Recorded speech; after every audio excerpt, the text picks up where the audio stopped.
yan ang buhay na gusto ng Diyos sa atin. Ang buhay na gusto ng Lord sa atin, yung worry-free. Yung wala kang inaalala. Dahil alam mo may Diyos ka.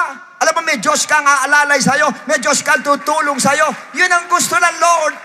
Alam ko, marami sabi niyo po, nandun din, nakatrap tayo sa worries in life. Nandun tayo, nag-aalala po tayo sa ating pong mga finances, especially nowadays. Very difficult ngayon magdating sa finances po. At sinabi rin ng Bible sa Tagalog po, mababatbat ng kahirapan ang maraming tao. Basically sa finances po. At sa ngayon, nangyayari po, marami nahihirapan sa ganito. Marami nahihirapan po. Kaya mind niya, for money, how to earn money. Yun na nasa mind natin. Pag ganun ka, nakatrap ka na hindi mo alam. Pinalaya tayo ng Lord sa world. Hindi para maging biktima ni Satanas ng takot ng worry. Hindi yon.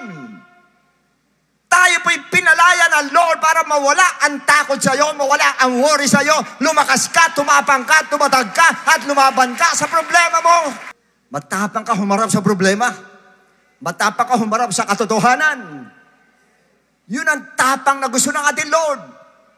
At magpakalakas ka, malakas ka. Isip mo sa isip mo, malakas ka. Why? Nasa yon Diyos. Paano ka hihina kung nasa yon Lord?